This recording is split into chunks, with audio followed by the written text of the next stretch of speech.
നമസ്കാരം. എല്ലാ പ്രിയ പ്രേക്ഷകർക്കും നേരം വൈകുന്നേരത്തിലേക്ക് സ്വാഗതം. നമ്മൾ സാങ്കേതിക വിദ്യയുടെ വികസനം പല വിധത്തിൽ ഉപയോഗപ്പെടുത്തുന്നത് കണ്ടിട്ടുണ്ട് അല്ലേ? മനുഷ്യജീവന് ഏറ്റവും സഹായകമാകുന്ന അതിൻ്റെ ഒരു ഉപയോഗം വെനസ്വേലയിൽ നമ്മൾ കാണുകയാണ്. വെനസ്വേലയിൽ ഭൂകമ്പത്തിന് നിമിഷങ്ങൾക്ക് മുൻപ് ലക്ഷക്കണക്കിന് ആളുകൾക്ക് ആൻഡ്രോയിഡ് ഫോണുകളിൽ അതിൻ്റെ മുന്നറിയിപ്പ് ലഭിച്ചിരുന്നു. ഗൂഗിളിൻ്റെ ആൻഡ്രോയിഡ് എർത്ത് കേക്ക് അലർട്ട് സിസ്റ്റമാണ് ഭൂചലനത്തിൻ്റെ ആദ്യ ലക്ഷണം കണ്ടെത്തി മുന്നറിയിപ്പ് നൽകിയത്. നേരിയ ഭൂചലനം പോലും തിരിച്ചറിയാൻ ശേഷിയുള്ള സെൻസറുകളോട് കൂടിയ ആൻഡ്രോയിഡ് സ്മാർട്ട് ഫോണുകളിലാണ് ഈ സാങ്കേതികവിദ്യ ലഭ്യമായിട്ടുള്ളത്. ഇതിലൂടെ ഏതാനും സെക്കൻഡുകൾ മുൻപുള്ള മുന്നറിയിപ്പ് അവർക്ക് ലഭിക്കുന്നു. സ്മാർട്ട് ഫോൺ സാങ്കേതികവിദ്യ പ്രകൃതി ദുരന്തങ്ങളിൽ നിന്ന് രക്ഷപ്പെടുന്നതിന് ഭാവിയിൽ എങ്ങനെ ഉപയോഗപ്പെടുത്താം, വികസിപ്പിക്കാം എന്നതിൻ്റെ ഉദാഹരണമായാണ് വിദഗ്ധർ ഇതിനെ കാണുന്നത്. അപ്പോൾ എത്രമാത്രം സഹായകമായി മനുഷ്യന് സാങ്കേതിക വിദ്യയുടെ വികസനം മാറുന്നു എന്നതിൻ്റെ വലിയൊരു ഉദാഹരണമാണ്.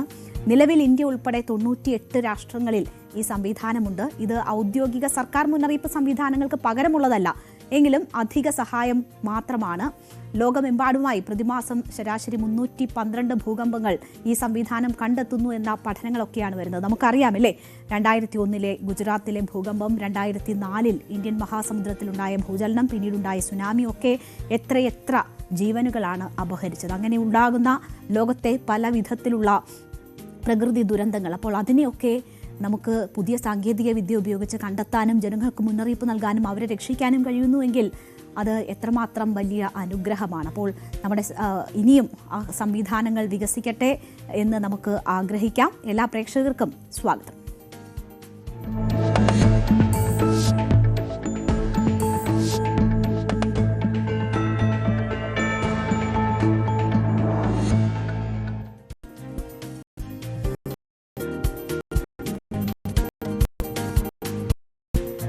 ഇന്ന് ലോക ലഹരി വിരുദ്ധ ദിനമാണ്.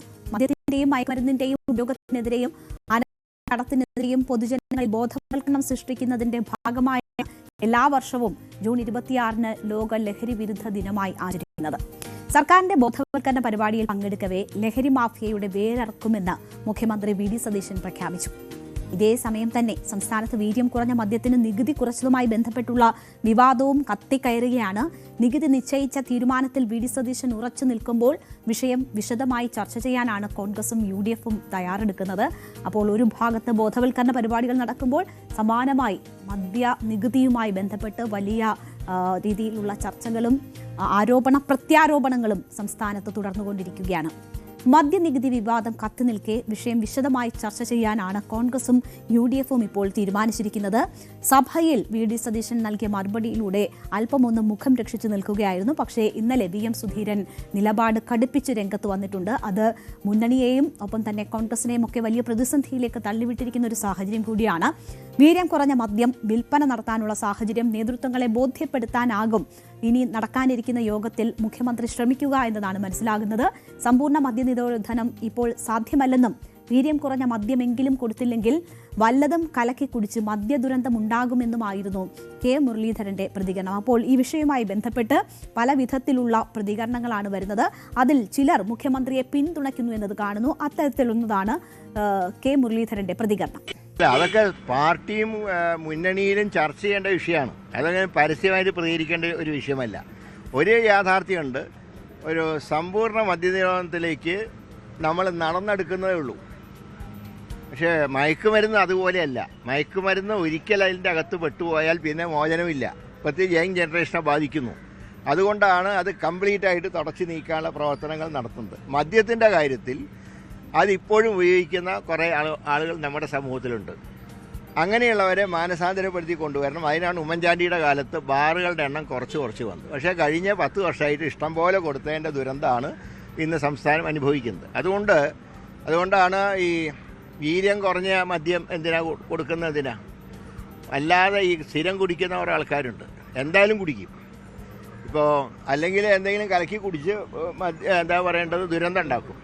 അപ്പോൾ വീര്യം കുറഞ്ഞ മദ്യം കൊടുക്കുന്ന എൻ്റെ ഇമ്പാക്റ്റ് ഒന്ന് കുറയ്ക്കാൻ വേണ്ടിയിട്ടാണ്. അതിനാണ് മുമ്പ് സർക്കാർ ഈ ബിവറേജ് കോർപ്പറേഷൻ കൊണ്ടുവന്നത്. ഒരിക്കലും മദ്യം ഉപയോഗിക്കാത്ത ആളായിരുന്നു വി കരുണാകരൻ. അദ്ദേഹമാണ് ഈ ബിവറേജ് കോർപ്പറേഷൻ അദ്ദേഹത്തിൻ്റെ കാലത്താണ് കൊണ്ടുവന്നത്. എന്താ കാരണം? അന്ന് ഈ കുടിയന്മാരെന്തായാലും സമൂഹത്തിൽ കുറേ ആൾക്കാരുണ്ട്. പക്ഷേ അവർക്ക് കുടിക്കുമ്പോൾ നല്ല സാധനം കൊടുക്കുക, അതായിരുന്നു ഉദ്ദേശം. ഇപ്പോൾ ഈ വീര്യം കുറഞ്ഞ മദ്യത്തിൻ്റെ ഒരു അർത്ഥം അത് തന്നെയാണ്. പക്ഷേ ഇത് അധികകാലം മുന്നോട്ട് പോകാൻ കഴിയില്ല. അതിനാണ് ഉമ്മൻചാണ്ടി തുടങ്ങി വെച്ച ഒരു പ്രോജക്റ്റ് ഘട്ടം ഘട്ടമായി ഇത് ഇല്ലാതാക്കുക. അപ്പോൾ കെ മുരളീധരൻ, എങ്ങനെയാണ് മയക്കുമരുന്ന് ഉപയോഗത്തെ നമ്മൾ പൂർണ്ണമായും ഒഴിവാക്കി നിർത്തേണ്ടത്, അതേസമയം മദ്യ ഉപഭോഗം എങ്ങനെ ഘട്ടം ഘട്ടമായി കുറച്ചുകൊണ്ടുവരണം എന്നതിലേക്കൊക്കെയാണ് ശ്രദ്ധ ക്ഷണിക്കുന്നത്. അതേസമയം വീര്യം കുറഞ്ഞ മദ്യം കൊടുക്കുന്നതാണ് നല്ലത്, അല്ലെങ്കിൽ മറ്റ് വിഷമദ്യ ദുരന്തം ഒക്കെ സംഭവിക്കുമെന്നതിലേക്ക് കൂടി വിരൽ ചൂണ്ടുന്നു. മുന്നണിക്കുള്ളിൽ, കോൺഗ്രസിനുള്ളിലൊക്കെ ഈ വിഷയവുമായി ബന്ധപ്പെട്ട് വ്യത്യസ്ത അഭിപ്രായങ്ങളുണ്ട് എന്നത് തന്നെയാണ് നേതാക്കളുടെ പ്രതികരണങ്ങൾ സൂചിപ്പിക്കുന്നത്. ഉദാഹരണത്തിന് സർക്കാർ പിന്മാറുമെന്ന സൂചന നൽകുന്നതായിരുന്നു സ്പീക്കർ തിരുവഞ്ചൂർ രാധാകൃഷ്ണന്റെ വാക്കുകൾ. മുഖ്യമന്ത്രിക്ക് ഇതിൽ നിന്ന് പിന്മാറാൻ താല്പര്യമില്ല, അദ്ദേഹം നിലപാടിൽ ഉറച്ചു നിൽക്കുന്നു എന്ന കാര്യം വരുമ്പോൾ തന്നെയാണ് സ്പീക്കർ തിരുവഞ്ചൂർ രാധാകൃഷ്ണൻ അത്തരമൊരു അഭിപ്രായം രേഖപ്പെടുത്തുന്നത്. UDF തീരുമാനിക്കും എന്ന് ഇവിടെ മുഖ്യമന്ത്രി തന്നെ നിയമസഭയിൽ പറഞ്ഞിട്ടുണ്ട്. പിന്നീട് അതുമായിട്ട് ബന്ധപ്പെട്ട എല്ലാ കമൻസും UDF തീരുമാനിക്കും എന്നുള്ള നിലയിലാണ്. ഈ ജനസമൂഹത്തിൻ്റെ ശബ്ദം UDF കേൾക്കും എന്ന് തന്നെയാണ് എൻ്റെ വിശ്വാസം. അതും മാറ്റി വെക്കുകയാണെങ്കിൽ ഈ ഒരു നീക്കത്തിന് കൂടുതൽ കരുത്ത് പകരത്തില്ല. ഈ വീര്യം കുറഞ്ഞ മദ്യത്തിന്റെ കാര്യത്തിൽ ഒരു നിലപാട് വേണം. ഞാൻ പറഞ്ഞത് നമ്മളൊരു നല്ല കാര്യത്തിന് വന്നിട്ട് വളഞ്ഞു കെട്ടി ഒരു കുഴപ്പത്തിൽ കൊണ്ടുചെന്ന് എത്തിച്ച് അടങ്ങൂ എന്നൊരു വാശി എന്തിനാ? നമുക്ക് നന്മയ്ക്ക് വേണ്ടി നിൽക്കാം. അപ്പോൾ അങ്ങനെ ഒരു പ്രതീക്ഷയാണ് തിരുവഞ്ചൂർ രാധാകൃഷ്ണനെ സംബന്ധിച്ചുള്ളത്. അതേസമയം തീരുമാനം തെറ്റാണെന്ന് ബോധ്യമായാൽ തിരുത്തുമെന്നും ഇക്കാര്യം മുഖ്യമന്ത്രി തന്നെ വ്യക്തമാക്കിയിട്ടുണ്ട് എന്നും മന്ത്രി AP അനിൽകുമാർ പ്രതികരിക്കുന്നു. അത് തിരുത്തുണ്ടാകും എന്നതിൻ്റെ സൂചനകളാണ്. നമുക്കറിയാം KC വേണുഗോപാൽ ഈ വിഷയവുമായി ബന്ധപ്പെട്ട് പ്രതികരിച്ചപ്പോൾ അതിൽ കൂടിയാലോചനകൾ ഉണ്ടായിട്ടില്ല എന്ന കാര്യം സൂചിപ്പിച്ചു. അത് തിരുത്തേണ്ടതാണെങ്കിൽ തിരുത്തുമെന്ന സൂചനകൾ കൂടി നൽകി. കാര്യങ്ങളൊക്കെ തീരുമാനിക്കുന്നത് നേതൃയോഗങ്ങളിലായിരിക്കുമെന്ന കാര്യവും അദ്ദേഹം സൂചിപ്പിച്ചിരുന്നു. സമാനമാണ് AP അനിൽകുമാറിന്റെയും പ്രതികരണം. അത് സൂചിപ്പിക്കുന്നത് തീരുമാനം തെറ്റാണെങ്കിൽ തിരുത്തും എന്നത്. മറിച്ചുള്ള രാഷ്ട്രീയമായ നിങ്ങളുടെ ഇത്തരം ചോദ്യങ്ങൾക്കൊന്നും ഒരു പ്രസക്തിയില്ല. ഞങ്ങളെ സംബന്ധിച്ചിടത്തോളം മുഖ്യമന്ത്രി തന്നെ വ്യക്തമാക്കിയതാണ്. ഞങ്ങൾ അത് വളരെ വ്യക്തമായി തന്നെ അത്തരം കാര്യങ്ങൾ നമുക്കറിയാം. ഇന്ന് എക്സൈസ് വകുപ്പുണ്ട്. നമുക്ക് ഏത് ഗവൺമെൻറ് വന്നു കഴിഞ്ഞാലും ഇവിടെ ഔദ്യോഗികമായി നമുക്ക് ഔട്ട്ലെറ്റുകളും കാര്യങ്ങളും എല്ലാം ഉള്ള സംവിധാനമുണ്ട്. അപ്പോൾ അത്തരം കാര്യങ്ങൾ ഒരു പുതിയ തീരുമാനം എടുക്കുമ്പോൾ അത് കഴിഞ്ഞ കാലത്തെ പോലെ ഏകപക്ഷീയമായിട്ടല്ല. ഏതെങ്കിലും ഒരു തീരുമാനം എടുക്കുകയാണെങ്കിൽ കോൺഗ്രസ് ചർച്ച ചെയ്യും, UDF ചർച്ച ചെയ്തിട്ടേ അതിലേക്ക് പോകൂ എന്ന് കേരളത്തിന്റെ മുഖ്യമന്ത്രി തന്നെ നിയമസഭയിൽ പറഞ്ഞ് നിങ്ങൾ എല്ലാവരും കേട്ടതാണ്. അതുകൊണ്ട് തന്നെ ഈ ഒരു ചോദ്യത്തിന് ഒരു പ്രസക്തിയുമില്ല. ഇതിനകത്ത് എടുത്തൊരു നിലപാട്, എന്തെങ്കിലും നിലപാടെടുക്കുകയാണെങ്കിൽ പാർട്ടി നേതൃത്വവുമായിട്ടും മുന്നണിയുമായിട്ട് ചർച്ച ചെയ്ത് തീരുമാനിക്കൂ. അത് പറഞ്ഞൊരു സാഹചര്യത്തിൽ അതിനകത്ത് പ്രസക്തിയില്ല. മാത്രമല്ല, ഞങ്ങളെ സംബന്ധിച്ചിടത്തോളം കോൺഗ്രസിനകത്ത് ഏതെങ്കിലും തരത്തിലുള്ള ഒരു ഗവൺമെന്റിനകത്ത് മുന്നോട്ട് പോകുമ്പോൾ അത് ശരിയല്ല എന്നൊരു തോന്നൽ ജനങ്ങൾക്കിടയിൽ വന്നു കഴിഞ്ഞാൽ അത് ശരിയല്ല എന്ന് ലീഡർഷിപ്പ് പറയും. അങ്ങനെ പറഞ്ഞു കഴിഞ്ഞാൽ അതും ഉൾക്കൊള്ളും. അപ്പോൾ തിരുത്താനുള്ളതാണെങ്കിൽ, തെറ്റാണെങ്കിൽ തിരുത്തുമെന്ന കാര്യമാണ് സൂചിപ്പിക്കുന്നത്. എന്നാൽ മുഖ്യമന്ത്രി ഇതിൽ നിന്ന് പിന്നോട്ടില്ല, അതിൻ്റെ തുടർ നടപടികളുമായി മുന്നോട്ട് പോകുന്നു എന്നതാണ് മനസ്സിലാക്കാൻ കഴിയുന്നത്. സഭയിൽ അദ്ദേഹം ആ നിലയിൽ ഒരു നിലപാടെടുത്തു എങ്കിൽ പോലും ഇതിന് സമവായത്തിലേക്ക് എല്ലാവരെയും എത്തിക്കുക എന്ന നീക്കമാണ് മുഖ്യമന്ത്രിയുടെ ഭാഗത്തു നിന്നും ഉണ്ടാകുന്നത് എന്നതാണ് മനസ്സിലാകുന്നത്. ആ വിധത്തിലുള്ള അഭിപ്രായം രേഖപ്പെടുത്തുന്ന നേതാക്കളെയും നമ്മൾ കണ്ടതാണ്. എന്തായാലും ആ രീതിയിൽ ചർച്ചകൾ പുരോഗമിക്കുമ്പോൾ പ്രതിപക്ഷം പക്ഷേ ആരോപണങ്ങളിൽ ഉറച്ചു നിൽക്കുകയാണ്. വീര്യം കുറഞ്ഞ മദ്യത്തിന്റെ നികുതി ഇളവ് നീക്കം ദുരൂഹമെന്നാണ് CPM സംസ്ഥാന സെക്രട്ടറി MV ഗോവിന്ദൻ പ്രതികരിക്കുന്നത്. ബെക്കാർഡിക്കായി ഇടത് സർക്കാർ ഇടപെടൽ നടത്തിയിട്ടില്ല എന്ന കാര്യം കൂടി MV ഗോവിന്ദൻ ആവർത്തിക്കുകയാണ്. ഇടതുപക്ഷ ജനാധിപത്യ മുന്നണി അതിൻ്റെ മേലെ ഒരു നിലപാടും സ്വീകരിച്ചില്ല. അതായത് വീര്യം കുറഞ്ഞ മദ്യം വിൽക്കുന്നതിനെ സംബന്ധിച്ചോ വിൽക്കുമ്പോഴുണ്ടാകുന്ന നികുതി കുറവിനെ സംബന്ധിച്ചോ ഒന്നും ഇടതുപക്ഷ ജനാധിപത്യ മുന്നണി ചർച്ച ചെയ്തതേയില്ല. 3 വർഷവും 5 മാസവും ഇടതുപക്ഷ ജനാധിപത്യ മുന്നണി ഗവൺമെൻറ് അതിൻ്റെ ഫയലിൽ ഉണ്ടായിരുന്ന കാര്യം വെച്ച് ചർച്ച ചെയ്യാതിരുന്ന ഈ പ്രശ്നം VD സതീശൻ മുഖ്യമന്ത്രിയായി അധികാരമേറ്റ് 3ാമത്തെ ദിവസമാകുമ്പോഴേക്ക് ഈ ഫയൽ 2-2.5 ദിവസം കൊണ്ട് മുഖ്യമന്ത്രിയുടെ കയ്യിലേക്ക് വരികയാണ്. ഈ കമ്പനിക്ക് വേണ്ടിയല്ല ഞങ്ങൾ ഉദ്ദേശിക്കുന്നത്. അതിനോടൊപ്പം ലഭിച്ച മറ്റ് സഹകരണ മേഖല ഉൾപ്പെടെയുള്ള കമ്പനികൾ അവരുൾപ്പെടെ ഈ വീര്യം കുറഞ്ഞ മദ്യം ഉൽപ്പാദിപ്പിക്കുന്നതുമായിട്ട് ബന്ധപ്പെട്ട് പ്രത്യേകിച്ച് കശുമാങ്ങയിൽ നിന്ന് ഉൽപ്പാദിപ്പിക്കുന്നതാണ്. അതുപോലെ തന്നെ കാർഷിക മേഖലയിൽ നിന്ന് വരുന്ന സാധനങ്ങൾ ഉപയോഗിച്ചുകൊണ്ടുള്ള വീര്യം കുറഞ്ഞ മദ്യത്തെ സംബന്ധിച്ചാണ് ഞാൻ കൃത്യമായിട്ട് പറഞ്ഞത്. അപ്പോൾ ആ നിലപാട് ആവർത്തിക്കുകയാണ്. അപ്പോൾ വലിയ രീതിയിലുള്ള ആരോപണ പ്രത്യാരോപണങ്ങൾ മദ്യത്തിന്റെ നികുതിയുമായി ബന്ധപ്പെട്ട്, നികുതി കുറച്ച നടപടിയുമായി ബന്ധപ്പെട്ട് ഉണ്ടാകുന്നു. പ്രതിപക്ഷം ശക്തമായി സർക്കാരിനെതിരെ നിലപാടെടുക്കുന്നത് നമ്മൾ കാണുന്നു. അതേസമയം ഈ വിഷയം വിശദമായി UDF ചർച്ച ചെയ്യാൻ പോവുകയുമാണ്. എന്നാൽ എന്താണ് ഈ വീര്യം കുറഞ്ഞ മദ്യത്തിന്റെ ഇമ്പാക്റ്റ് എന്നതിൽ കൃത്യമായ പരിശോധനകളുണ്ടോ? പല അഭിപ്രായങ്ങൾ ഉയരുന്നുണ്ട്. ഈ വീര്യം കുറഞ്ഞ മദ്യം സുലഭമാകുന്നതോടുകൂടി റെസ്പോൺസിബിൾ ഡ്രിങ്കിങ്ങിലേക്ക് ആളുകൾ മാറും എന്നതാണ് ഒരു വിഭാഗം ചൂണ്ടിക്കാട്ടുന്നത്. ഇതിനെ അനുകൂലിക്കുന്നവർ ചൂണ്ടിക്കാട്ടുന്നത്, അതായത് വീര്യം കൂടിയ മദ്യം ഉപയോഗിക്കുന്നവർ പോലും വീര്യം കുറഞ്ഞ മദ്യത്തിലേക്ക് ആകൃഷ്ടരാകുമെന്നും അങ്ങനെ റെസ്പോൺസിബിൾ ഡ്രിങ്കിങ്ങിലേക്ക് സമൂഹത്തെ നയിക്കാൻ കഴിയും, അത് ഗുണഫലങ്ങളാണ് ഉണ്ടാക്കുക എന്നതാണ് ഒരു കൂട്ടം ആൾക്കാർ അവകാശപ്പെടുന്നത്. എന്നാൽ എതിർക്കുന്നവർ അത് കൂടുതൽ ഗുരുതരമായ പ്രത്യാഘാതങ്ങൾ ഉണ്ടാക്കും എന്നതാണ് ചൂണ്ടിക്കാണിക്കുന്നത്. ഇതിലേക്ക് മദ്യത്തിലേക്ക് സ്ത്രീകളും കുട്ടികളും ഉൾപ്പെടെയുള്ളവരെ നയിക്കും. സോഫ്റ്റ് ഡ്രിങ്കുകൾ ലഭിക്കുന്ന തരത്തിലേക്ക് വീര്യം കുറഞ്ഞ മദ്യം അവൈലബിൾ ആകുന്ന ഒരു സാഹചര്യം ഉണ്ടാവുകയാണെങ്കിൽ അത് കൂടുതൽ ആളുകളെ മദ്യപാനികളാക്കും, സമൂഹത്തിന് ദോഷം മാത്രമേ ചെയ്യുകയുള്ളൂ എന്നതാണ് ചിലർ ചൂണ്ടിക്കാട്ടുന്നത്. അപ്പോൾ എന്താണ് ഇതിൻ്റെ യഥാർത്ഥ കാര്യം എന്നത് സംബന്ധിച്ച് വിശദമായ പഠനവും പരിശോധനയുമാണ് ആവശ്യം അത്തരമൊരു തീരുമാനമെടുക്കുന്നതിന് മുൻപ്. പക്ഷേ അത് ഉണ്ടായിട്ടില്ല എന്നതാണ്. ഇതുമായി ബന്ധപ്പെട്ട് വീര്യം കുറഞ്ഞ മദ്യത്തിന് അനുമതി നൽകുന്നതിൽ പിണറായി സർക്കാരിന്റെ കാലത്ത് ഉദ്യോഗസ്ഥർക്കിടയിലും വ്യത്യസ്ത അഭിപ്രായം നിലനിന്നിരുന്നു. അതിന്റെ രേഖകൾ ഇന്ന് ന്യൂസ് 18 പുറത്തുവിട്ടിരിക്കുകയാണ്. 2018 എക്സൈസ് കമ്മീഷണറായിരുന്ന ഋഷിരാജ് സിംഗ് ഇതിനെ എതിർത്തിരുന്നു എന്ന വിവരമാണ് പുറത്തുവരുന്നത്. എക്സൈസ് കമ്മീഷണറും നികുതി വകുപ്പും തമ്മിൽ കടുത്ത ആശയഭിന്നതയാണ് ഇക്കാര്യത്തിൽ അന്ന് നിലനിന്നിരുന്നത്. ബെബ്കോ വഴി ബക്കാഡി ബ്രീസും ബക്കാഡി പ്ലസും വിതരണം ചെയ്യാൻ കമ്പനി 2017 ആരംഭിച്ച ശ്രമങ്ങൾക്ക് തടയിട്ടുകൊണ്ടാണ് നികുതി വകുപ്പ് സെക്രട്ടറി ആശാ തോമസിന് എക്സൈസ് കമ്മീഷണറായിരുന്ന ഋഷിരാജ് സിംഗ് 2018 ഓഗസ്റ്റ് 13 കത്ത് നൽകിയത്. വീര്യം കുറഞ്ഞ മദ്യം സംസ്ഥാനത്ത് വരുത്താവുന്ന അപകടങ്ങൾ ഋഷിരാജ് സിംഗ് ഈ കത്തിൽ ചൂണ്ടിക്കാട്ടിയിട്ടുണ്ട്. വീര്യം കുറവാണെങ്കിലും ഈ പാനീയങ്ങളും മദ്യം തന്നെയാണ് എന്നതാണ് അതിൽ പറയുന്നത്. ഫ്രൂട്ട്സ് അധിഷ്ഠിതമായ ആൽക്കോചോപ്പ് എന്നാണ് ഈ മദ്യത്തിന്റെ നിർവചനം. വീര്യം കുറഞ്ഞ മദ്യത്തിന് പ്രചാരം ലഭിച്ചാൽ സ്കൂൾ കുട്ടികൾ ശീതള പാനീയത്തിന് പകരമായി അത് ഉപയോഗിക്കുമെന്ന് കത്തിൽ പരാമർശിക്കുന്നുണ്ട്. ഇത് വീര്യം കൂടിയ മദ്യത്തിലേക്കുള്ള ചവിട്ടുപടിയാകുമെന്നും ക്രമേണ മദ്യത്തിന് കുട്ടികൾ അടിമപ്പെടാൻ ഇടയാക്കുമെന്നും ഋഷിരാജ് സിംഗ് മുന്നറിയിപ്പ് നൽകിയിരുന്നു.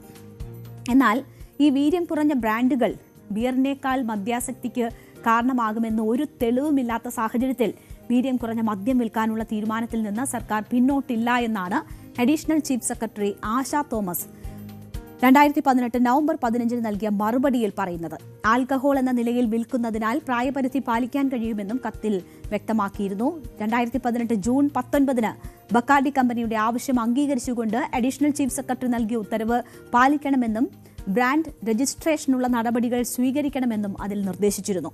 ഇതിന് പിന്നാലെയാണ് വിദേശ മദ്യച്ചട്ടം ഭേദഗതി ചെയ്യാനുള്ള നടപടികൾ ആരംഭിച്ചതും പിന്നീട് വീര്യം കുറഞ്ഞ മദ്യം എന്ന വിഭാഗം കൂടി ഉൾപ്പെടുത്തി ചട്ടം ഭേദഗതി ചെയ്തതും. ബക്കാഡി പ്ലസ് സ്ത്രീ സൗഹൃദവും ലിംഗഭേദമില്ലാതെ ആർക്കും ഉപയോഗിക്കാവുന്ന ഉൽപ്പന്നം എന്നുമാണ് കമ്പനിയുടെ അവകാശവാദം. 2008 തന്നെ കേരളത്തിൽ വീര്യം കുറഞ്ഞ മദ്യ വിതരണത്തിന് നീക്കം തുടങ്ങിയ ബക്കാഡി ആദ്യ 2 പിണറായി സർക്കാരുകളിലെ 3 എക്സൈസ് മന്ത്രിമാർക്കും ഇത് സംബന്ധിച്ച് കത്ത് നൽകിയിരുന്നു. അതിൻ്റെ നിർണായക രേഖകളുടെ പകർപ്പുകളാണ് ഇന്ന് ന്യൂസ് 18 പുറത്തുവിട്ടത്. അപ്പോൾ ഇത് സംബന്ധിച്ച് പല വിധത്തിലുള്ള അഭിപ്രായങ്ങളാണ് ഉന്നത ഉദ്യോഗസ്ഥർക്കിടയിൽ പോലും ഉണ്ടായിരുന്നത്. ആ ആശയ ഭിന്നത 2008 മുതൽ തന്നെ നിലനിന്നിരുന്നതാണ്. ഇപ്പോഴും അതുമായി ബന്ധപ്പെട്ടുള്ള ആശയഭിന്നതകളുണ്ട്. കൃത്യമായ പഠനങ്ങളോ പരിശോധനകളോ ഇതുമായി ബന്ധപ്പെട്ട് ഉണ്ടായിട്ടില്ല എന്നതുകൂടിയാണ് വ്യക്തമാകുന്നത്. ഒന്ന്, ബക്കാഡി കമ്പനിയുടെ സമ്മർദ്ദം മാത്രമാണ്. 2008 തുടങ്ങിയ കമ്പനിയുടെ സമ്മർദ്ദം അതിപ്പോഴും തുടർന്നുകൊണ്ടിരിക്കുന്നു. അവരുടെ സമ്മർദ്ദത്തിന് വഴങ്ങിയാണ് ഈ സർക്കാർ അധികാരത്തിൽ വന്നതിന് തൊട്ടു പിന്നാലെ വളരെ വേഗത്തിലുള്ള നീക്കങ്ങൾ നടന്നത് എന്നതാണ് ആരോപണം. എന്തായാലും ലഹരി മാഫിയയുടെ വേരിറക്കുമെന്ന് മുഖ്യമന്ത്രി വി ഡി സതീശൻ പറയുമ്പോൾ ഇതിനായി ഏതറ്റം വരെയും പോകുമെന്ന് അദ്ദേഹം വ്യക്തമാക്കുമ്പോൾ മാത്രവുമല്ല എത്ര ഉന്നതനായാലും നടപടി ഉണ്ടാകുമെന്നൊക്കെ അദ്ദേഹം പറയുന്നുണ്ട്. അതൊക്കെ സ്വാഗതാർഹമാണ്. പക്ഷേ നികുതി കുറച്ച് വീര്യം കുറഞ്ഞ മദ്യം ഒഴുക്കും മുൻപ് ഇത് എന്ത് ഇമ്പാക്റ്റ് സമൂഹത്തിൽ ഉണ്ടാക്കുമെന്ന പഠനം നടത്താനും വിലയിരുത്താനും ഒക്കെ ഉള്ള തയ്യാറെടുക്കൽ കൂടി ഉണ്ടാകണമായിരുന്നു.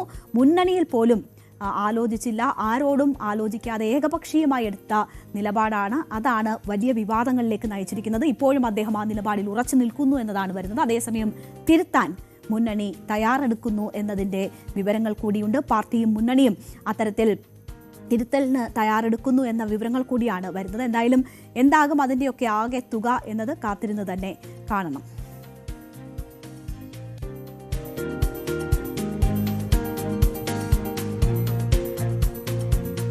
ക്രൂഡ് ഓയിൽ വില കുറഞ്ഞിരിക്കുകയാണ്. ഒരു താൽക്കാലിക സമാധാന കരാർ നിലവിൽ വന്നതോടുകൂടിയാണ് ക്രൂഡ് ഓയിൽ വില കുറയുന്നത്.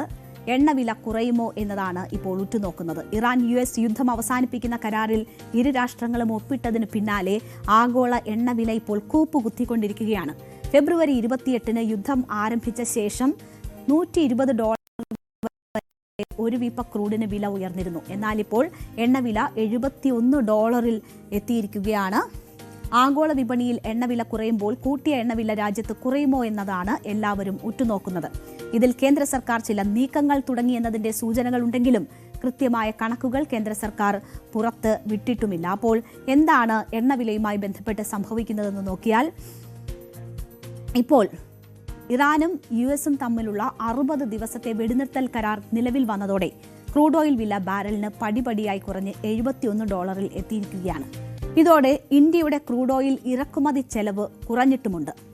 വിവിധ വിപണികളിൽ നിന്ന് ഇന്ത്യ വാങ്ങുന്ന ക്രൂഡ് ഓയിലിന്റെ ഏകദേശ ശരാശരി വില അളക്കുന്ന ഇന്ത്യൻ ക്രൂഡ് ബാസ്ക്കറ്റ് യുദ്ധത്തിന് മുമ്പുള്ള നിലയിലേക്ക് എത്തിയിരിക്കുകയാണ്.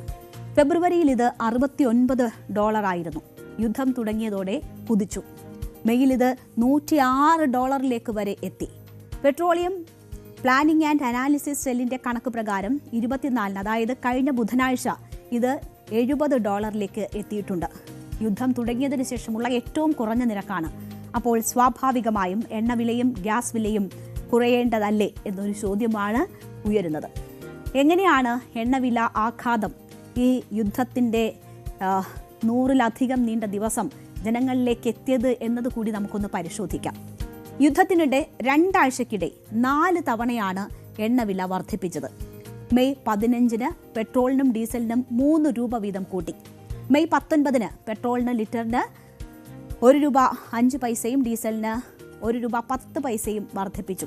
മെയ് 23-ന് പെട്രോൾ ലിറ്ററിന് 87 ഡീസലിന് 91 കൂട്ടി.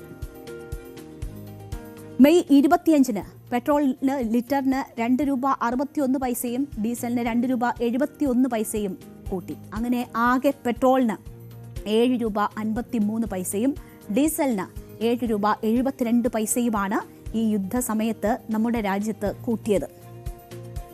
പശ്ചിമേഷ്യൻ സംഘർഷം ആരംഭിച്ചതിന് ശേഷം വാണിജ്യ സിലിണ്ടറിന്റെ വിലയിൽ വൻ വർധനയാണ് ഉണ്ടായിട്ടുള്ളത്. ഫെബ്രുവരിയിൽ വാണിജ്യ സിലിണ്ടറിന് $49, മാർച്ച് 1-ന് $31, മാർച്ച് 7-ന് $115 കൂടിയത്. ഏപ്രിൽ 1-ന് വാണിജ്യ സിലിണ്ടറിന് $195 കൂടി വർദ്ധിപ്പിച്ചു. മെയ് 1-ന് 19 കിലോ വരുന്ന വാണിജ്യ സിലിണ്ടറിന് ഒറ്റയടിക്ക് $993 വർധനയുണ്ടായി. ജൂൺ 1-ന് വീണ്ടും $42 വർദ്ധിപ്പിച്ചു. സിലിണ്ടറിന് അങ്ങനെ $3131 വാണിജ്യ സിലിണ്ടറിന് കൂടിയത്. ഗാർഹിക ആവശ്യങ്ങൾക്കുള്ള പാചകവാതക വില 3 മാസത്തിനിടെ 2 തവണയാണ് വില കൂടിയത്. മാർച്ചിൽ 14.2 കിലോ സിലിണ്ടറിന് $60 കൂട്ടിയിരുന്നു. ജൂൺ 7-ന് സിലിണ്ടറിന് $29 കൂടി $951 ഇതാണ് ജനങ്ങളെ നേരിട്ട് ബാധിച്ച ഏറ്റവും വലിയ ആഘാതം. ഈ ഹോട്ടലുകളിൽ ഉപയോഗിക്കുന്ന വാണിജ്യ സിലിണ്ടറിൻ്റെയും ഗാർഹിക സിലിണ്ടറിൻ്റെയും വില കൂട്ടിയത് അടുക്കളയിൽ വരെ യുദ്ധത്തിൻ്റെ കെടുതി എത്തുന്നതിനിടയാക്കി. ഹോട്ടലുകൾ പൂട്ടി, ജോലി നഷ്ടമുണ്ടായി, കുടുംബ ബജറ്റ് ഉയർന്നു. യുദ്ധം അവസാനിപ്പിക്കുമ്പോൾ ഇവയിൽ കൂടിയതിൽ എത്ര കുറയുമെന്ന് ജനങ്ങൾ ആകാംക്ഷയോടുകൂടി ഉറ്റുനോക്കിക്കൊണ്ടിരിക്കുകയാണ്. പക്ഷേ ഒരു കുറവും ഇതുവരെ ഉണ്ടായില്ല. ക്രൂഡ് വില കുറയുമ്പോൾ സ്വാഭാവിക കുറവ് കിട്ടുമോ എന്നതാണ് ജനങ്ങൾ ഉറ്റുനോക്കിയത്. അന്താരാഷ്ട്ര വിപണിയിൽ ക്രൂഡ് ഓയിൽ വിലയിൽ ഉണ്ടാകുന്ന ഓരോ ഡോളറിന്റെ കുറവും ആഭ്യന്തര വിപണിയിൽ ഇന്ധനവിലയിൽ 50 മുതൽ 60 പൈസ വരെ കുറവ് വരുത്താൻ പര്യാപ്തമാണ്. ഇപ്പോൾ കമ്പനികൾ ലാഭത്തിലാണ് പ്രവർത്തിക്കുന്നത്. പൊതുമേഖലാ എണ്ണ കമ്പനികൾക്ക് പ്രതിദിനം 700 കോടി രൂപ വരെ നഷ്ടമുണ്ടെന്നാണ് കുറച്ച് ദിവസങ്ങൾക്ക് മുൻപ് വരെ കേന്ദ്ര സർക്കാർ വൃത്തങ്ങൾ പറഞ്ഞിരുന്നത്. ക്രൂഡ് ഓയിൽ വില കുറഞ്ഞ സാഹചര്യത്തിൽ പുതുക്കിയ കണക്കുകൾ കേന്ദ്രം പുറത്തുവിട്ടിട്ടില്ല. എന്നാൽ 3 പൊതുമേഖലാ കമ്പനികളും നിലവിൽ മികച്ച ലാഭത്തിലാണ് പ്രവർത്തിക്കുന്നതെന്ന് ഈ മേഖലയിലുള്ളവർ തന്നെ പറയുന്നു. പെട്രോൾ വിൽപ്പന ലാഭത്തിലായെങ്കിലും ഡീസൽ നഷ്ടത്തിലാണ് എന്നതാണ് റിപ്പോർട്ട്. ക്രൂഡ് ഓയിൽ ഇറക്കുമതി ചെലവ് വർദ്ധിച്ചത് കമ്പനികൾക്ക് വലിയ നഷ്ടമുണ്ടാക്കുന്നെന്ന് ചൂണ്ടിക്കാട്ടി മെയ്യിൽ കൂട്ടിയ പെട്രോൾ വില നമ്മൾ കണ്ടതാണ്. വില നിയന്ത്രിക്കാൻ എക്സൈസ് ഡ്യൂട്ടിയിൽ 10 രൂപ കുറയ്ക്കാനും സർക്കാർ തയ്യാറായിരുന്നു. എന്നാൽ ഈ ആശ്വാസം ഉടനെ ജനങ്ങളിലേക്ക് എത്തില്ല എന്നതാണ് കരുതപ്പെടുന്നത്. കേന്ദ്ര സർക്കാർ ഇതുമായി ബന്ധപ്പെട്ടുള്ള ആശയവിനിമയങ്ങൾ കമ്പനികളുമായി നടത്തുന്നുണ്ട് എന്ന് മനസ്സിലാകുന്നു. പക്ഷേ ആ സമ്മർദ്ദത്തിന് എണ്ണക്കമ്പനികൾ ഉടൻ വീഴില്ല, മുതിരില്ല എന്നതാണ് സാഹചര്യം. അന്താരാഷ്ട്ര വിപണിയിൽ എണ്ണവില കൂടി ഏറെ കഴിഞ്ഞാണ് രാജ്യത്ത് പെട്രോൾ ഡീസൽ വിലകൾ കൂടിയത്. ഈ സമയത്ത് കമ്പനികൾക്കുണ്ടായ സാമ്പത്തിക സമ്മർദ്ദം പരിഹരിക്കപ്പെട്ട ശേഷം മാത്രമേ ഇനി വില കുറയ്ക്കാൻ സാധ്യതയുള്ളൂ എന്നതാണ് കരുതപ്പെടുന്നത്. പശ്ചിമേഷ്യയിൽ ശാന്തത കൈവന്നെങ്കിലും അത് ശാശ്വതമാണ് എന്ന് ഇപ്പോഴും ലോകം കരുതുന്നില്ല. നമുക്കറിയാം, ഓരോ തരത്തിലുള്ള അനിശ്ചിതത്വങ്ങൾ അവിടെ നിലനിൽക്കുകയാണ്. ഒപ്പം ഈ സമാധാന കരാർ പാലിക്കുന്നതിനുള്ള വലിയ വെല്ലുവിളിയാണ് ഇനിയുള്ള 60 ദിവസം മുന്നിട്ട് നിൽക്കുന്നത്. അത് ഹോർമുസ് ആണവ വിഷയങ്ങളിലൊക്കെ തട്ടി ഇങ്ങനെ ആടി ഉലയുകയാണ്. അപ്പോൾ അതനുസരിച്ച് ഈ വിപണി വിലയിൽ മാറ്റം വരാം. അതുകൊണ്ട് തന്നെ എടുത്തു ചാടിയുള്ളൊരു കുറവ് വരുത്തേണ്ട സാഹചര്യമില്ല എന്ന ഒരു വിലയിരുത്തലുണ്ട്. അപ്പോൾ ആ കാര്യങ്ങളൊക്കെ മനസ്സിലാക്കിയതിന് ശേഷം മാത്രമേ ഇതിൽ ഒരു തീരുമാനം കേന്ദ്ര സർക്കാരിൻ്റെ ഭാഗത്തു നിന്നും എണ്ണക്കമ്പനികളുടെ ഭാഗത്തു നിന്നും ഉണ്ടാകാൻ സാധ്യതയുള്ളൂ എന്നതാണ് കരുതുന്നത്. എണ്ണവിലയിലെ കുതിപ്പ് മൂലം കഴിഞ്ഞ മാസങ്ങളിൽ രാജ്യത്തിന്റെ വിദേശ നാണ്യ ശേഖരം വലിയ സമ്മർദ്ദത്തിലായിരുന്നു. ഈ പ്രതിസന്ധി മറികടക്കാൻ ഏറെ നാളെടുക്കുമെന്ന് പ്രധാനമന്ത്രി ഉൾപ്പെടെ സൂചിപ്പിച്ചതാണ്. അതിനുള്ള ഒരു അവസരമായി ഇപ്പോഴത്തെ ഈ എണ്ണവിലയിലെ കുറവ് പ്രയോജനപ്പെടുത്താനുള്ള ഒരു സാധ്യത നിലനിൽക്കുന്നു എന്നതാണ് മനസ്സിലാകുന്നത്. എണ്ണക്കമ്പനികളുടെ നിലപാട് ഏതാണ്ട് അതുതന്നെയാണ്. ക്രൂഡ് വില കുറഞ്ഞതോടെ നഷ്ടത്തിലായിരുന്ന പൊതുമേഖലാ എണ്ണക്കമ്പനികൾ വീണ്ടും ട്രാക്കിലേക്ക് തിരിച്ചെത്തുന്നു. എന്നാലും നഷ്ടം നികത്താൻ കൂടുതൽ സമയം വേണമെന്നാണ് എണ്ണക്കമ്പനികൾ ആവശ്യപ്പെടുന്നത്. മാർച്ച് മുതൽ ജൂൺ വരെ കനത്ത നഷ്ടമാണ് നേരിട്ടത്. ഈ നഷ്ടം നികത്താൻ ഇപ്പോഴത്തെ വിലയിടിവ് സഹായിക്കുമെന്ന് അവർ കണക്കുകൂട്ടുന്നു. യുദ്ധസമയത്ത് നഷ്ടം പരമാവധി നികത്തിയ ശേഷം മാത്രം ഇന്ധനവിലയിൽ പുനരാലോചന നടത്താമെന്നാണ് ഇപ്പോൾ എണ്ണക്കമ്പനികൾ വാദിച്ചുകൊണ്ടിരിക്കുന്നത്. ഇപ്പോഴും LPG വിൽപ്പന കമ്പനികൾക്ക് വലിയ ബാധ്യതയാണ് വരുത്തിവെക്കുന്നത് എന്ന റിപ്പോർട്ടുകൾ കൂടിയുണ്ട്. കാര്യങ്ങൾ പഴയപടിയായെങ്കിൽ മാത്രമേ സമ്മർദ്ദത്തിൽ നിന്ന് കരകയറാൻ എണ്ണക്കമ്പനികൾക്ക് സാധിക്കൂ. കഴിഞ്ഞ മാസങ്ങളിലെ നഷ്ടം നികത്താൻ എണ്ണക്കമ്പനികൾ ശ്രമിക്കുമ്പോൾ ചർച്ചകൾ തുടങ്ങിയെങ്കിലും എണ്ണക്കമ്പനികളുടെ അടിത്തറ തകർക്കുന്ന സമീപനങ്ങൾ സർക്കാർ സ്വീകരിച്ചേക്കില്ല എന്നതാണ് മനസ്സിലാകുന്നത്. അപ്പോൾ ആ സാഹചര്യങ്ങൾ കൂടി കണക്കിലെടുത്തുകൊണ്ടുള്ളൊരു തീരുമാനം മാത്രമേ കേന്ദ്ര സർക്കാരിൻ്റെ ഭാഗത്തു നിന്നും ഉണ്ടാകുകയുള്ളൂ എന്നറിയുന്നു.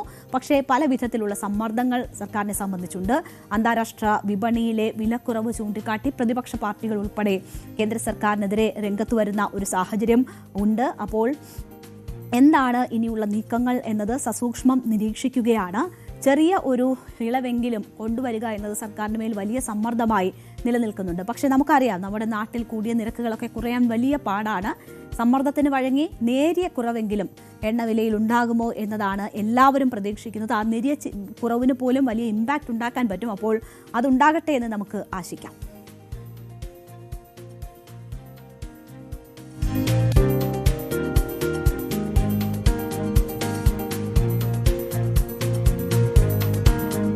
അപ്പോൾ നമ്മൾ എണ്ണവില കുറയുന്നതിൻ്റെ കാര്യം പറയുമ്പോൾ തന്നെ അവിടെ ചില അനിശ്ചിതത്വങ്ങളുടെ കാര്യം പറഞ്ഞു. ഈ യുദ്ധത്തിലെ ഇപ്പോഴുള്ള സമാധാനം എത്ര നാൾ എന്നത് ഒരു വലിയ ചോദ്യചിഹ്നമാണ്. താൽക്കാലിക സമാധാന കരാറായെങ്കിലും പ്രശ്നങ്ങൾ അവസാനിച്ചിട്ടില്ല എന്നതിൻ്റെ സൂചനകളാണ് ഓരോ ദിവസവും പുറത്തു വരുന്നത്. കരാറിന് ശേഷം ആദ്യമായി ഇറാൻ ഒമാൻ തീരത്ത് ഒരു കപ്പൽ ആക്രമിച്ചിരിക്കുകയാണ്. അമേരിക്കയും GCC രാഷ്ട്രങ്ങളും പുറത്തുവിട്ട സംയുക്ത പ്രസ്താവന ഇറാനെ വല്ലാണ്ട് പ്രകോപിപ്പിച്ചിട്ടുണ്ട്. ലബനനിൽ ഇസ്രയേലും ആക്രമണങ്ങൾ നടത്തുന്നുണ്ട്. പ്രശ്നങ്ങൾ ഒഴിയില്ല എന്നതിൻ്റെ സൂചനകളാണ് പശ്ചിമേഷ്യയിൽ നിന്നും പുറത്തു വരുന്നത്. അപ്പോൾ സംയുക്ത പ്രസ്താവനയാണ് ഇറാനെ പ്രകോപിപ്പിച്ചിരിക്കുന്നത്. ആദ്യം എന്താണ് ഈ സംയുക്ത പ്രസ്താവനയിൽ പറഞ്ഞിരിക്കുന്നതെന്ന് നോക്കാം. ഹോർമുസ് കടലിടുക്ക് യാതൊരുവിധ നിയന്ത്രണങ്ങളുമില്ലാതെ അന്താരാഷ്ട്ര കപ്പൽ ഗതാഗതത്തിനായി തുറന്നു നൽകേണ്ടതിൻ്റെ പ്രാധാന്യം ഊന്നി പറഞ്ഞുകൊണ്ടാണ് GCC-US സംയുക്ത പ്രസ്താവന. ഇവിടെ യാതൊരുവിധ നികുതികളോ ഫീസുകളോ ഏർപ്പെടുത്താനോ നിയന്ത്രണം സ്ഥാപിക്കാനോ ഉള്ള ശ്രമങ്ങളെ അംഗീകരിക്കില്ല എന്ന് ബഹ്റൈൻ തലസ്ഥാനമായ മനാമയിൽ ചേർന്ന GCC-US മന്ത്രിതല യോഗത്തിനു ശേഷം പുറത്തിറക്കിയ സംയുക്ത പ്രഖ്യാപനത്തിൽ വ്യക്തമാക്കി. ബഹ്റൈൻ വിദേശകാര്യമന്ത്രി doctor Abdul Latif bin Rashid Al സയാനിയും US സ്റ്റേറ്റ് സെക്രട്ടറി മാർക്കോ റൂബിയോയുമായിരുന്നു യോഗത്തിൽ അധ്യക്ഷത വഹിച്ചത്. ഇറാനുമായി നടത്തുന്ന ഏതൊരു വ്യാപാര നിക്ഷേപ ഇടപാടുകളും കർശനമായ വ്യവസ്ഥകൾക്ക് വിധേയമായിരിക്കുമെന്നും ആവശ്യമെങ്കിൽ ഇത് റദ്ദാക്കാവുന്നതാണെന്നും പ്രസ്താവനയിൽ വ്യക്തമാക്കിയിരുന്നു. മേഖലയിൽ ശാശ്വത സമാധാനം ഉറപ്പാക്കാൻ ഇറാനിൽ നിന്നുള്ള എല്ലാത്തരം ഭീഷണികളെയും ഒന്നിച്ചു നേരിടും. നിലവിൽ അമേരിക്കയും ഇറാനും തമ്മിൽ നടത്തുന്ന ചർച്ചകളിൽ ഗൾഫ് രാജ്യങ്ങളുടെ സുരക്ഷയും താൽപര്യങ്ങളും പൂർണ്ണമായും സംരക്ഷിക്കപ്പെടണം. അയൽ രാജ്യങ്ങളുടെ പരമാധികാരത്തെ ബഹുമാനിക്കാനും ആഭ്യന്തര കാര്യങ്ങളിൽ ഇടപെടാതിരിക്കാനും ഇറാൻ തയ്യാറാകണമെന്നും യോഗം ആവശ്യപ്പെട്ടു. സിറിയൻ ജനതയ്ക്ക് സുരക്ഷിതവും സുസ്ഥിരവുമായ രാജ്യം കെട്ടിപ്പടുക്കാൻ പൂർണ്ണ പിന്തുണ പ്രഖ്യാപിച്ച യോഗം ലബനന്റെ പരമാധികാരം സുരക്ഷയും സംരക്ഷിക്കാൻ പ്രതിജ്ഞാബദ്ധമാണെന്ന് ആവർത്തിക്കുകയും ചെയ്തു. അതേസമയം ഇറാഖിൽ ഇറാൻ അനുകൂല സായുധ ഗ്രൂപ്പുകൾ നടത്തുന്ന ആക്രമണങ്ങളെ യോഗം ശക്തമായി അപലപിച്ചിരുന്നു. ആഗോള സമ്പദ് വ്യവസ്ഥയുടെ ജീവനാഡിയായ ഹോർമുസ് കടലിടുക്ക് വഴിയുള്ള രാജ്യാന്തര വാണിജ്യ ശൃംഖലയുടെ സുഗമമായ പ്രവർത്തനം ഉറപ്പുവരുത്താൻ സംയുക്ത നീക്കങ്ങൾ തുടരുമെന്നും ഇരുപക്ഷവും വ്യക്തമാക്കിയിരുന്നു. അപ്പോൾ ഇതാണ് ഇറാനെ വലിയ രീതിയിൽ പ്രകോപിപ്പിച്ചത്. ഈ സംയുക്ത പ്രസ്താവന പുറത്തു വന്നത് ഇറാൻ ഒരു വലിയ ഇപ്പോഴത്തെ സമാധാന നീക്കങ്ങളിലെ ഒരു തിരിച്ചടിയായി തന്നെ കണ്ടു. ഇതിനു മറുപടിയായി ഇറാൻ ശക്തമായ ഭാഷയിൽ തന്നെ പ്രതികരിച്ചു. അമേരിക്ക GCC സംയുക്ത പ്രസ്താവന ഇടപെടൽ സ്വഭാവമുള്ളതും ഉത്തരവാദിത്തമില്ലാത്തതും പ്രകോപനപരമാണ് എന്നതുമാണ് ഇറാൻ വിമർശിച്ചത്. മാത്രവുമല്ല, മേഖലയിലെ ഇത്തരം ഏറ്റുമുട്ടൽപരമായ സമീപനം തുടരുന്നതിനെതിരെ മുന്നറിയിപ്പ് നൽകുകയും ചെയ്തു ഇറാൻ. അമേരിക്കയുടെ സൈനിക സാന്നിധ്യം മേഖലയിലെ ജനങ്ങൾക്ക് മേൽ അടിച്ചേൽപ്പിക്കപ്പെട്ട ഒരു ഭാരമാണെന്നും അത് സുരക്ഷയ്ക്ക് പകരം സുരക്ഷിതത്വം ഇല്ലാതാക്കുകയും വിഭജനം സൃഷ്ടിക്കുകയുമാണ് ചെയ്യുന്നതെന്നും ഇറാൻ ആരോപിച്ചു. ഇറാനെതിരായ നിയമവിരുദ്ധ പ്രവർത്തനങ്ങൾ ആസൂത്രണം ചെയ്യാനോ പിന്തുണയ്ക്കാനോ നടപ്പാക്കാനോ GCC രാഷ്ട്രങ്ങൾ അവരുടെ ഭൂമിയോ സൗകര്യങ്ങളോ ഉപയോഗപ്പെടുത്തുന്നത് തടയണമെന്ന് ഇറാൻ ആവശ്യപ്പെട്ടു. ഇറാന്റെ സമാധാനപരമായ ആണവ പരിപാടിയെ ഭീഷണിയായി ചിത്രീകരിക്കുന്ന അമേരിക്കൻ നിലപാടിനൊപ്പം നിൽക്കാതെ ആണവായുധങ്ങളില്ലാത്ത മധ്യപൂർവ്വ ദേശത്തിനായി പ്രവർത്തിക്കണം എന്നതാണ് GCC രാഷ്ട്രങ്ങളോട് ഇറാൻ ആവശ്യപ്പെടുന്നത്. മേഖലയിലെ സുരക്ഷ വിദേശ ശക്തികളെ ആശ്രയിക്കുന്നതിനു പകരം ആ മേഖലയിലെ രാജ്യങ്ങൾ തന്നെ ഉറപ്പാക്കേണ്ടുന്ന കാര്യമാണ് എന്നുകൂടി ഇറാൻ പറയുന്നു. വിദേശ ഇടപെടലുകൾ പലതവണ പ്രാദേശിക സ്ഥിരതയെ തകർത്തിട്ടുണ്ട് എന്ന കാര്യം ഇറാൻ ഊന്നിപ്പറയുക കൂടി ചെയ്തു. ഇത് GCC രാഷ്ട്രങ്ങൾക്കെല്ലാമുള്ള ഇറാന്റെ മുന്നറിയിപ്പാണ് എന്ന് വേണം മനസ്സിലാക്കാൻ. ഈ സംയുക്ത പ്രസ്താവന കൂടാതെ ഇറാനെ പ്രകോപിപ്പിക്കുന്ന മറ്റൊരു നീക്കം കൂടിയുണ്ടായി. കഴിഞ്ഞ ദിവസം നമ്മൾ അത് സൂചിപ്പിച്ചതാണ്. പുതിയ കപ്പൽ പാത.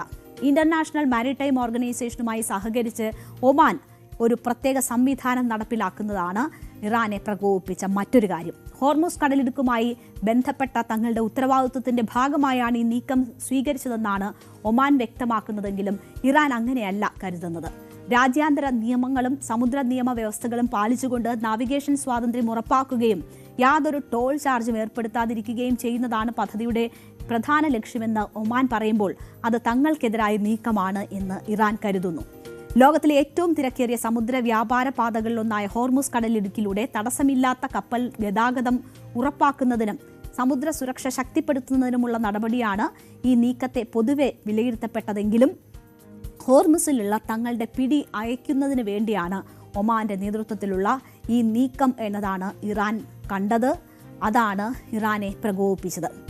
ഇറാൻ ഉടൻ തന്നെ അനുമതിയില്ലാതെ ഹോർമുസ് കടലിടുക്ക് കടക്കരുത് എന്നൊരു നിർദ്ദേശം പുറപ്പെടുവിച്ചു. ലംഘിച്ചാൽ നടപടിയെടുക്കുമെന്നതായിരുന്നു ഇറാൻ റവല്യൂഷണറി ഗാർഡിന്റെ മുന്നറിയിപ്പ്. ഊർജ്ജ കയറ്റുമതിക്ക് അത്യന്തം നിർണായകമായ സ്ട്രൈറ്റ് ഓഫ് ഹോർമുസ് വഴി ഇറാന്റെ അനുമതിയില്ലാതെ കപ്പലുകൾ സഞ്ചരിക്കരുതെന്ന് IRGC മുന്നറിയിപ്പ് നൽകുന്ന ഒരു സാഹചര്യം കൂടി ഉണ്ടായി.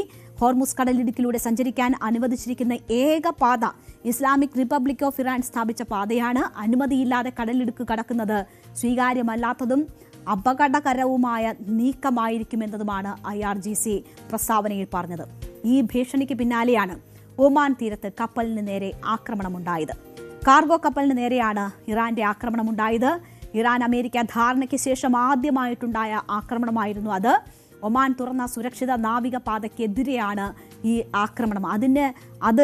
അതിനുള്ള മറുപടിയാണ് ഈ ആക്രമണം എന്നതാണ് കരുതപ്പെടുന്നത്. ചരക്ക് കപ്പലിന് നേരെ അജ്ഞാത വസ്തു ഉപയോഗിച്ച് ആക്രമണമുണ്ടായി.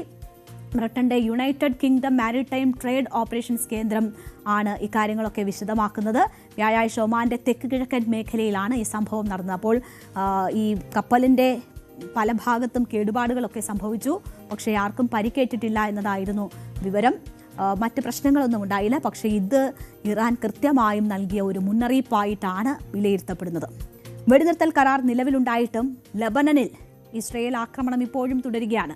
രാജ്യത്തിന്റെ തെക്കൻ ഭാഗത്ത് ഒരു കാറിന് നേരെ നടത്തിയ വ്യോമാക്രമണത്തിൽ 3 പേർ കൊല്ലപ്പെടുകയും ഒരാൾക്ക് പരിക്കേൽക്കുകയും ചെയ്തു.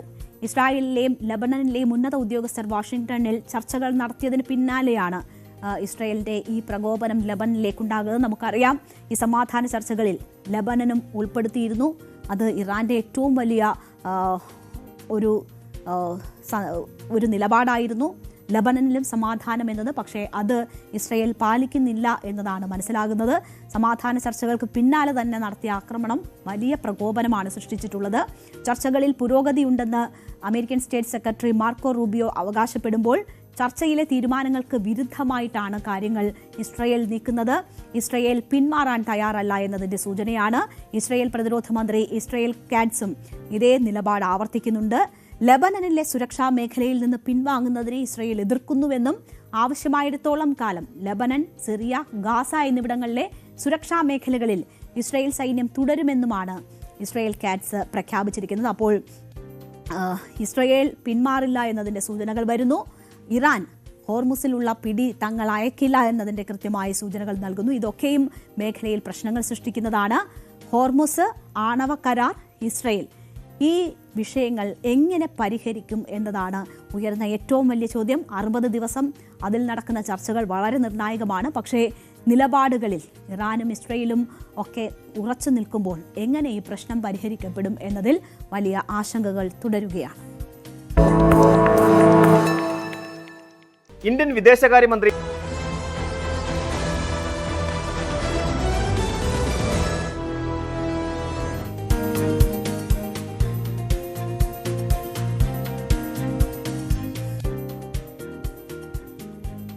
അമ്പലം വിഴുങ്ങികൾ എന്നൊരു നാട്ടുപ്രയോഗമുണ്ട്. ദൈവത്തിൻ്റെ സ്വത്ത് കട്ട് ജീവിക്കുന്നവർ. ഇത്തരം പല തട്ടിപ്പ് വാർത്തകൾ നമ്മൾ കേട്ടിട്ടുണ്ടെങ്കിലും രാജ്യത്തെ തന്നെ ഞെട്ടിച്ച ഒന്നാണ് അയോധ്യ ശ്രീരാമക്ഷേത്രത്തിലെ സംഭാവന തട്ടിപ്പ് വിവാദം. 7 കോടിയോളം രൂപയുടെ സംഭാവനകൾ തട്ടിച്ചു എന്നാണ് പ്രാഥമിക നിഗമനം. അയോധ്യ ശ്രീരാമക്ഷേത്രത്തിലെ സംഭാവന തട്ടിപ്പ് കേസിൽ നിർണായക അറസ്റ്റുകൾക്ക് പിന്നാലെ ഇന്ന് രാമജന്മഭൂമി തീർത്ഥക്ഷേത്ര ട്രസ്റ്റ് സെക്രട്ടറി ചമ്പത് റായ് രാജിവെച്ചിരിക്കുകയാണ്. രാമക്ഷേത്ര സംഭാവന തട്ടിപ്പിന്റെ വാർത്തയിലേക്കാണ് വിശദമായി ഇനി നമ്മൾ കടക്കുന്നത്. ക്ഷേത്രത്തിലേക്ക് ലഭിച്ച സംഭാവനകളിൽ ഗുരുതര ക്രമക്കേടുകൾ നടന്നിട്ടുണ്ടെന്ന് പ്രത്യേക അന്വേഷണ സംഘം കണ്ടെത്തിയതിന് തൊട്ടു പിന്നാലെയാണ് ചമ്പത് റായിയുടെ രാജി. രാമജന്മഭൂമി തീർത്ഥക്ഷേത്ര ട്രസ്റ്റി അനിൽ മിശ്രയും രാജി നൽകിയിട്ടുണ്ട്. ധാർമ്മിക ഉത്തരവാദിത്തം ഏറ്റെടുത്താണ് രാജിയെന്നാണ് ഇരുവരുടെയും വിശദീകരണം. എന്നാൽ FIR രജിസ്റ്റർ ചെയ്തതിന് തൊട്ടു പിന്നാലെ 8 പേരെ അറസ്റ്റ് ചെയ്തിരുന്നു. ഇതോടെയാണ് അതിവേഗ രാജിയിലേക്ക് കാര്യങ്ങൾ നീണ്ടത്. അയോധ്യ രാമക്ഷേത്രത്തിലെ സംഭാവന തട്ടിപ്പ് വിവാദത്തിൽ പ്രത്യേക അന്വേഷണ സംഘത്തിന്റെ നീക്കങ്ങൾ അതിവേഗത്തിലാണ്. ക്ഷേത്ര ഭണ്ഡാരത്തിലെ പണം എണ്ണുന്ന ജീവനക്കാരായ ലവ് കുശ് മിശ്ര, അനുകൽപ് മിശ്ര എന്നിവർ ഇന്നലെ അറസ്റ്റിലായിരുന്നു. ഇവരുടെ വീട്ടിൽ നിന്ന് കണ്ടെടുത്തത് 10 ലക്ഷം രൂപയാണ്. എണ്ണി തിട്ടപ്പെടുത്തുന്നതിനിടെ ഇവർ മോഷണം നടത്തുന്നതിന്റെ ദൃശ്യങ്ങൾ CCTV ക്യാമറകളിൽ നിന്ന് ലഭിക്കുകയും ചെയ്തിട്ടുണ്ട്. ഇതുവരെ അറസ്റ്റിലായത് 8 പേർ. ഇവരെ ഫൈസാബാദ് കോടതിയിൽ ഹാജരാക്കും. മോഷണം, ക്രിമിനൽ വിശ്വാസവഞ്ചന, മോഷ്ടിച്ച സ്വത്ത് ഒളിപ്പിക്കൽ, ക്രിമിനൽ ഗൂഢാലോചന അടക്കമുള്ള കുറ്റങ്ങളാണ് FIR-ൽ ഉള്ളത്. അഴിമതി നിരോധന നിയമപ്രകാരവും കുറ്റം ചുമത്തിയിട്ടുണ്ട്. 8 പേരിൽ ഒതുങ്ങുമോ ഈ അന്വേഷണം? ഏറ്റവും താഴെത്തട്ടിലുള്ളവരാണ് ഇപ്പോൾ അറസ്റ്റിലായിട്ടുള്ളവർ. അവരിൽ മാത്രം ഒതുങ്ങുന്നതാണോ ഈ തട്ടിപ്പ്? ഇതാണ് ഇപ്പോൾ ഉയരുന്ന ചോദ്യം. ക്ഷേത്രത്തിന് ലഭിക്കുന്ന സംഭാവനകൾ, ക്ഷേത്ര ഭണ്ഡാരവുമായി ബന്ധപ്പെട്ട പ്രവർത്തനങ്ങളിൽ ഉൾപ്പെട്ടവർ സംഘം ചേർന്ന് കൊള്ള നടത്തുന്നു എന്നാണ് മുൻ ജീവനക്കാരൻ മഹിപാൽ സിംഗ് വെളിപ്പെടുത്തിയത്. ഇതോടെയാണ് തട്ടിപ്പ് പുറം ലോകമറിഞ്ഞത്. 2020 ഫെബ്രുവരി 5-നാണ് ശ്രീരാമ ജന്മഭൂമി തീർത്ഥക്ഷേത്ര ട്രസ്റ്റ് രൂപീകരിച്ചത്. പണമായി മാത്രം ഏകദേശം 3500 കോടി രൂപ സംഭാവനയായി ലഭിച്ചതായാണ് കണക്കാക്കപ്പെടുന്നത്. 2 കോടി രൂപയുടെ വെള്ളി ഇഷ്ടിക നൽകിയ വ്യവസായി ഡോക്ടർ രാജു മാൻവാനി ഇതിന്റെ രസീത് നൽകിയിട്ടില്ല എന്ന് വെളിപ്പെടുത്തിയിട്ടുണ്ട്. 3 കിലോ വെള്ളിഹാരവും പാദകങ്ങളും സമർപ്പിച്ച മുംബൈയിലെ വ്യവസായി അനിൽ വിശ്വകർമ്മയ്ക്കും രസീത് നൽകിയിട്ടില്ല. ഭൂമി പൂജ നടക്കുന്നതിന് മുൻപ് Indian bullion and jewellers association north India തലവനായ അനുരാഗ് രസ്തോഗി സംഭാവനയായി നൽകിയത് 39.26 കിലോഗ്രാം വെള്ളിയാണ്. എന്നാൽ ഭൂമി പൂജയ്ക്ക് ഇവയൊന്നും എവിടെയും കണ്ടില്ലെന്ന് അദ്ദേഹം പറയുന്നു. ഇതൊക്കെ സാധാരണ ക്ഷേത്ര ജീവനക്കാർ മാത്രം വിചാരിച്ചാൽ തട്ടിയെടുക്കാൻ കഴിയുമോ? സംശയമുന്ന പലരിലേക്കും നീളുന്നുണ്ട്. അതിനും വേണം ഉത്തരം. വൻ സ്രാവുകൾക്ക് വല വിരിക്കുന്നില്ലേ എന്ന ചോദ്യം സന്യാസ സമൂഹത്തിൽ നിന്ന് തന്നെ ഉയർന്നു കഴിഞ്ഞിരിക്കുന്നു. राम जन्मभूमि पर तो पुजारी सत्येंद्र कुमार भर्ती किए हैं, चाहे सो व्यवस्था है. इन लोगों को कौन एजेंसी भर्ती किया है? हेड कर रहा है ना, तो जिम्मेवार उसका है. तो कहते 8 लड़का पर भर्ती थी हो गया, क्या नाम है, FIR हो गया. उससे FIR होने से क्या हुआ? कभी सुने कि मजदूर पर FIR भया? इनको मजदूर किसने वहाँ पर नियुक्त किया? कैसे ले गए? ये चंपत राय और जो भी जो मेन जो लोग हैं उन लोगों को पूछना चाहिए. उनसे पूछो SIT किसको 15 रुपये क्या रिपोर्ट समझा? SIT वाला बात मुकदमा नहीं है. ये कौन है? ये 8 लोगों पर मुकदमा किया गया है. SIT किया है कि कोई और पार्टी किया है? അപ്പോൾ സന്യാസ സമൂഹത്തിന്റെ ഭാഗത്തു നിന്ന് തന്നെ പല സംശയങ്ങളും ചോദ്യങ്ങളും ഉയരുന്ന ഘട്ടത്തിൽ വലിയ രാഷ്ട്രീയ വിവാദവും രാഷ്ട്രീയ ആയുധവുമായി കൂടി ഈ വിഷയം മാറുകയാണ്. UP നിയമസഭാ തെരഞ്ഞെടുപ്പ് അടുത്ത വർഷം നടക്കാനിരിക്കുമ്പോഴാണ് ഈ വിവാദം ഇങ്ങനെ കത്തിക്കയറുന്നത്. വിവാദം BJPയെ പ്രതിരോധത്തിലാക്കിയിട്ടുമുണ്ട്. പ്രധാനമന്ത്രി പ്രാണപ്രതിഷ്ഠ നടത്തിയ ക്ഷേത്രത്തിലെ സംഭാവന തട്ടിപ്പ് വിവാദം സംഘപരിവാറിനെ ആകെയും പ്രതിരോധത്തിലാക്കുന്നുണ്ട്. രാമക്ഷേത്രത്തിനായുള്ള പ്രക്ഷോഭത്തിന്റെ മുൻനിരയിലുണ്ടായിരുന്ന വ്യക്തിയാണ് രാജിവെച്ച ചമ്പത് റായ്. ഇപ്പോൾ വിശ്വ ഹിന്ദു പരിഷത്ത് ഉപാധ്യക്ഷനാണ്. ഉന്നതർ സംരക്ഷിക്കപ്പെടുമെന്നാണ് അയോധ്യയിലെത്തിയ കേജ്രിവാളിന്റെ ഒളിയമ്പ്. और जो इतना बड़ा घोटाला हो गया यहाँ पे, भगवान राम के जो चढ़ावे की चोरी हो गई और इतने सारे सोने चांदी के आभूषण और सब चोरी हो गया. हमने भगवान से प्रार्थना की कि जो भी लोगों ने इस तरह से महापाप किया है उन्हें भगवान कठोर से कठोर दंड दें. FIR जो हुई है वो केवल एक दिखावा है, एक छलावा है. 8 छोटे छोटे कर्मचारियों को गिरफ्तार किया गया है. इतने दिनों से जो घोटाला चल रहा था, जाहिर तौर पे इतने दिनों से घोटाला कोई छोटे छोटे कर्मचारी नहीं कर रहे थे. इसके तार बहुत ऊपर तक जुड़े हुए हैं. बड़े लोगों को बचाने की कोशिश की जा रही है, छोटे लोगों के सर पे ठीकरा फोड़ा जा रहा है. സംഭവം വലിയ നാണക്കേടും രാഷ്ട്രീയ വിവാദവുമായതോടെ ശക്തമായ നിലപാടുമായി UP മുഖ്യമന്ത്രി യോഗി ആദിത്യനാഥ് രംഗത്തു വരുന്നു. കുറ്റക്കാരോട് യാതൊരു ദയയും ഉണ്ടാകില്ല എന്നതാണ് യോഗിയുടെ നിലപാട്. प्रभु श्री राम की मर्यादा का पालन करना सीखो. और अयोध्या के बारे में जो कतिपय समाचार मिल रहे थे, हमने कहा था SIT गठित की गई है. SIT की रिपोर्ट आने के साथ ही हमारी कार्रवाई भी प्रारंभ हो जाएगी. और आपने देखा होगा SIT की रिपोर्ट आई, तुरंत कार्रवाई प्रारंभ हो गई. और मैं आश्वस्त करता हूं, जो मैंने कहा था, दूध का दूध और पानी का पानी हम करके रहेंगे. जन आस्था के साथ खिलवाड़ स्वीकार्य नहीं. सनातन आस्था के साथ जो भी खिलवाड़ करेगा उसका भुक्तभोगी होगा. किसी को छूट नहीं दी जा सकती. लेकिन बहनों और भाइयों, मैं आप सबको इस बारे में भी कहना चाहूंगा, पूरे प्रदेशवासियों से मैं कहना चाहूंगा, सभी राम भक्तों से मैं अपील करना चाहूंगा, ये जो लोग आज आक्षेप कर रहे हैं, उठाने का कुत्सित प्रयास कर रहे हैं, इनकी मनसा अच्छी नहीं है.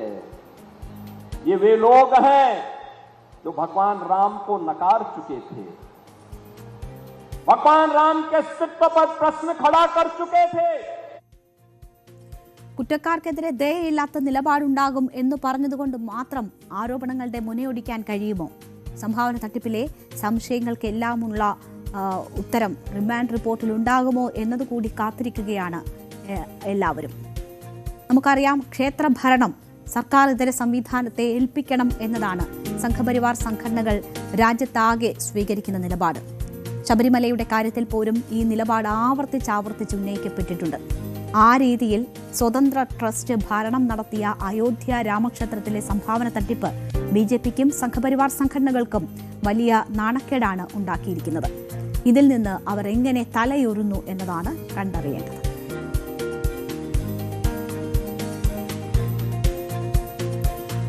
തിരുവനന്തപുരം കോർപ്പറേഷൻ എപ്പോഴും വിവാദങ്ങളുടെ ഒരു ഇടമാണ്. ഭരണ പ്രതിപക്ഷ പോര് ഇങ്ങനെ നമ്മൾ കണ്ടിട്ടുണ്ട് പലതവണകളിൽ. ഇപ്പോൾ അതിൻ്റെ ഒരു പാരമ്യത്തിലെത്തി നിൽക്കുകയാണ് കോർപ്പറേഷൻ ഭരണം BJP ആദ്യമായി പിടിച്ചതിന് ശേഷം ഉള്ള സാഹചര്യങ്ങൾ. തിരുവനന്തപുരം കോർപ്പറേഷനിൽ UDF ഈ ഘട്ടത്തിൽ ഒരു അവിശ്വാസ നീക്കം കൂടി നടത്തുന്നുണ്ട്. LDF പിന്തുണച്ചാൽ BJP ഭരണം വീഴുമോ എന്നതാണ് എല്ലാവരും ഉറ്റുനോക്കുന്ന കാര്യം. തലസ്ഥാന കോർപ്പറേഷനിൽ നമ്മൾ ഇന്നലെ കണ്ടത് കൂട്ടത്തല്ലായിരുന്നു. LDFിൻ്റെയും BJPയുടെയും കൗൺസിലർമാർ അങ്ങോട്ടും ഇങ്ങോട്ടും ഉന്തും തള്ളും അടിയും ചീത്തവിളിയും ഒക്കെയായിരുന്നു. ഒടുവിൽ 2 കൂട്ടർക്കുമെതിരെ മ്യൂസിയം പോലീസ് കേസെടുത്തു. മേയറുടെ കാല് പ്ലാസ്റ്റർ ഇടേണ്ടി വന്നു. ഇടത് കൗൺസിലറുടെ തലയിൽ തുന്നിക്കെട്ട് വേണ്ടി വന്നു.